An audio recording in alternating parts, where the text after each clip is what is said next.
Bonjour, cette vidéo a pour intention de me présenter qui je suis. C'est une vaste question. À cet instant, en tout cas, je me sens être une impulsatrice d'amour.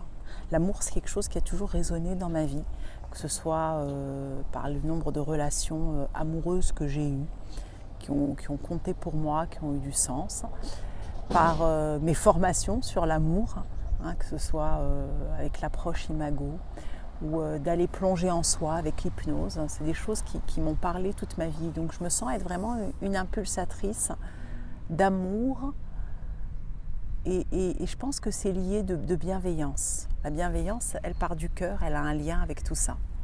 Moi, mon chemin de vie m'a conduit sur ce chemin de l'amour tout au long de ma vie. Que ce soit relation amoureuse, que ce soit amour de l'autre au sens large, amour de la vie. Et dans mon cheminement à moi, j'ai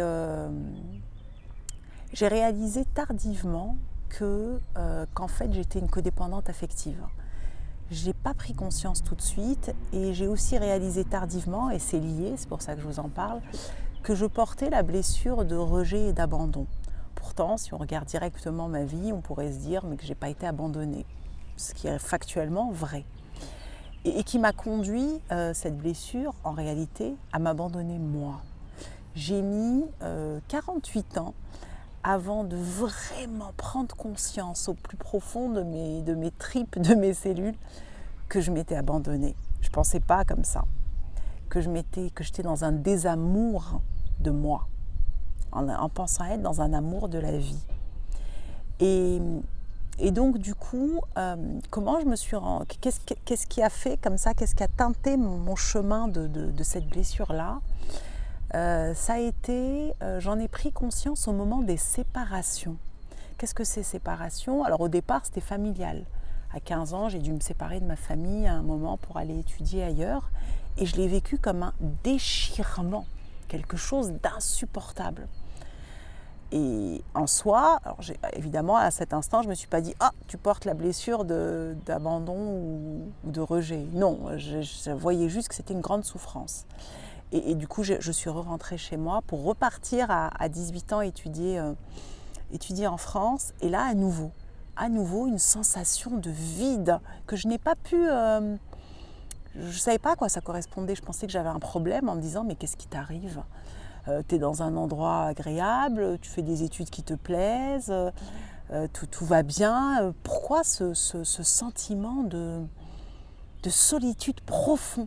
En fait, c'était ça qui a marqué tout ça. Et dans ma vie amoureuse, ma première grande histoire d'amour, ça a été une relation à distance. Et là aussi, c'était chaos total pour moi.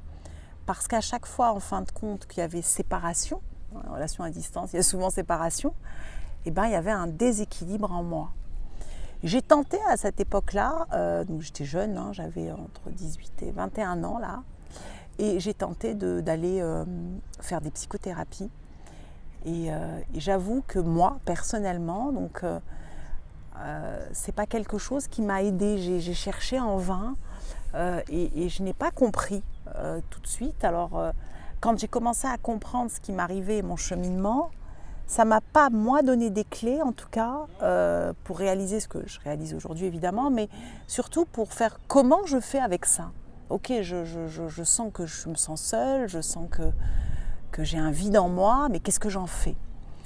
Et c'est après coup donc, de mon premier mariage, ou ensuite, quand il y a des séparations, je me suis rendu compte que je ne restais pas longtemps seule et que je me laissais choisir. Je me laissais choisir dans ma vie. Je me laissais choisir, en fait, pour caricaturer, quand on a ce vide-là, on n'est pas conscient de qui on n'est pas conscient qu'on a vraiment de la valeur. Alors consciemment, oui, mais inconsciemment, on ne l'est pas. Et donc, du coup, on va dire la première personne qui arrive et qui nous dit mais t'es top, je t'aime, nani, elle vient en illusion combler ce vide à un instant donné. Personne ne comble un vide de personne, mais en tout cas à cet instant, qui fait que du coup on plonge dans cette histoire. En tout cas moi je plongeais dans une nouvelle histoire. En général ça durait longtemps parce que quand on est codépendant affectif on ne se sépare pas si facilement. Pourquoi? Parce que dès qu'il y a de séparation il y a vide et ça nous prend dans les tripes, c'est comme une mort. J'exagère mais c'est un peu ça. Mais j'en avais pas conscience encore, hein. À cette époque-là j'en ai pas conscience. Et qu'est-ce qui m'a fait vraiment prendre conscience? C'est il y a une douzaine d'années, quand j'ai plongé dans la marmite du développement personnel. Moi, dans mon cursus, moi, je suis une chimiste de formation. Au départ, j'ai fait des études pour la recherche de nouveaux médicaments. J'avais envie de contribuer à mon échelle à la santé. Et très, très vite, je me suis rendu compte que ce n'était pas du tout mon truc. Du coup, fouf, je voulais avoir des enfants, donc j'ai passé le concours et j'ai été professeure des écoles quelques années. La transmission, ça fait partie aussi de qui je suis, de mon ADN. Ce qui fait que je fais ces partages de vidéos, c'est quelque chose qui a du sens pour moi. Et puis après coup, je suis tombée dans la marmite du développement personnel et par le chemin de l'hypnose, où un jour j'ai été voir moi un hypnothérapeute en lui disant j'aimerais switcher un truc. J'ai un de mes enfants qui s'est fait opérer à cœur ouvert bébé. Et je le surprotégeais et j'avais envie d'arrêter de le surprotéger parce que je ne lui rendais pas service, ni pour lui, ni pour la fratrie, ni pour son frère. Et je ne trouvais pas ça très juste. Et donc une séance d'hypnose, je rentre à la maison et mon attitude vis-à-vis de lui a changé. Je me dis, c'est quoi ce truc? Et donc ça a été ma porte de plonger dans l'hypnose, la PNL, le FT. Enfin, quand on commence à se former, après, on a soif d'apprendre Imago, cette approche relationnelle. Bref, et tout ça pour dire que dans mes formations d'hypnose, j'ai commencé à prendre conscience que j'avais cette blessure de rejet et d'abandon. Elles sont un peu différentes, toutes les deux. Moi, en tout cas, je porte les deux. La trahison aussi, mais en principal, c'était ça. Et déjà, j'en ai eu conscience, moi, et j'ai commencé à la guérir avec l'hypnose. C'est des couches, hein, c'est un peu les poupées russes où on peut accéder à une poupée après une autre. On ne peut pas aller directement à celle qui est au cœur, ça serait insupportable pour nous. Bref, tout ça pour dire que là, déjà, je percevais que j'avais cette blessure-là. Je n'avais pas fait le lien direct avec la codépendance affective. Je n'avais pas fait le lien directement. C'est dans ma vie et mon cursus, et donc mon deuxième mariage, où après coup, je me suis reséparée. Et là, je sentais aussi que ce qui n'était pas simple pour me séparer, c'était ce vide. Et je l'associais à l'autre, par erreur. C'était pas l'autre, c'était pas le manque de l'autre. C'était, j'ai envie de dire, le manque de moi. Le manque de la partie en amour de moi. En fait, c'était ça qui me manquait. Et du coup, j'ai été comme ça jusqu'à il y a une année, où la vie, elle a dû aller encore plus fort pour me dire « mais tu n'as pas encore compris que tu t'aimais pas vraiment, toi ?» que ce vide, tu ne te l'étais pas pris vraiment, toi, en disant « mais viens, c'est ok, je vais moi m'occuper de toi ». Et là, ça a été fort, parce que là, ça a été j'ai perdu un bébé, j'ai envie de dire, parce que je suis une entrepreneuse dans l'âme, donc j'avais monté une start-up et qui pour moi avait beaucoup de sens dans le développement personnel. Et Covid et compagnie et autre chose aussi, d'autres facteurs sont venus devoir arrêter ma structure. Et j'ai tellement donné dans cette structure, donné de moi, donné de mon temps, mon énergie, mes économies, des emprunts, enfin tout. Et il a fallu que je perde tout, que tout s'arrête. Il y a eu en parallèle une séparation aussi, tout était lié.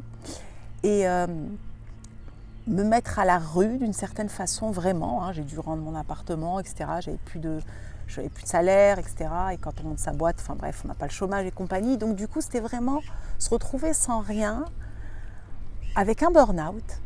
Ça fait, je sors du burn-out depuis 1 mois et demi.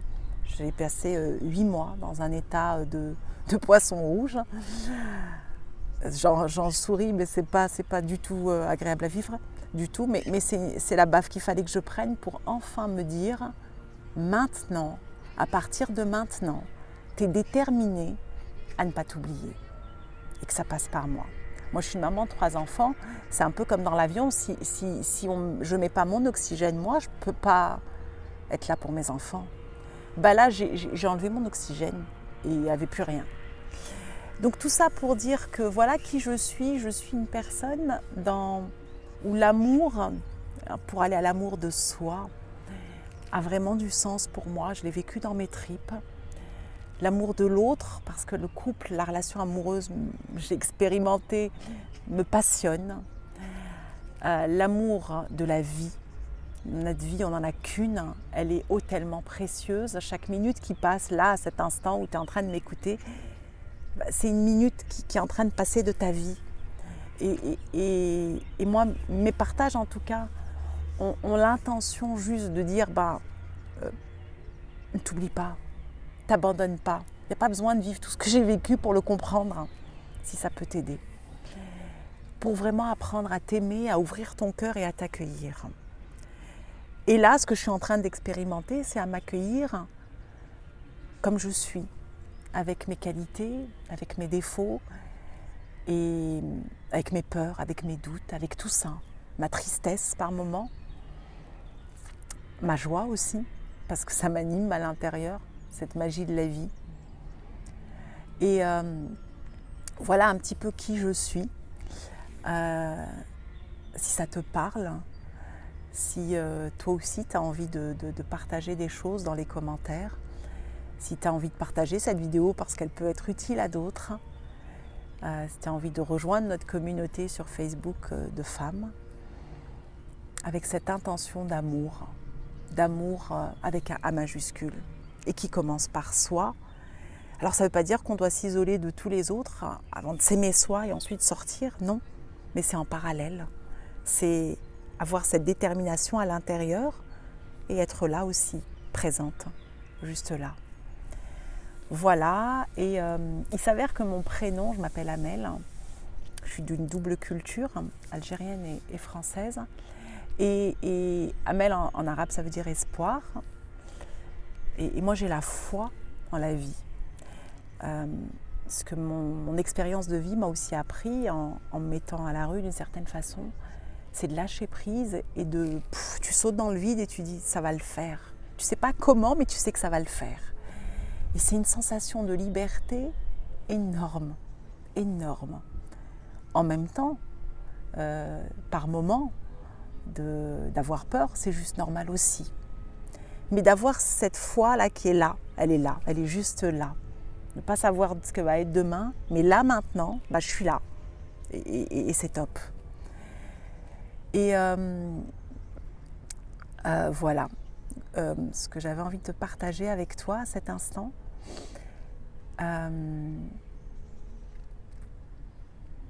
Oui, j'étais avec Amel et le prénom. Et Amel, moi, mon claim, quand j'ai monté mes différentes structures, dont une qui était un centre en développement personnel, c'était améliorons ensemble notre quotidien. Et puis ensuite, c'était améliorons ensemble le monde. Une grande prétention, ça. Donc j'ai lâché ça. Et si on peut améliorer ensemble notre quotidien, c'est top. Je t'envoie beaucoup d'amour et je t'invite vraiment à prendre soin de toi et à t'accueillir comme ça, avec beaucoup de tendresse et de douceur. Merci de m'avoir écouté.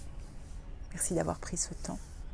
Et si tu en as l'envie et l'élan, rejoins-nous et partage si tu veux. Je t'envoie plein d'amour.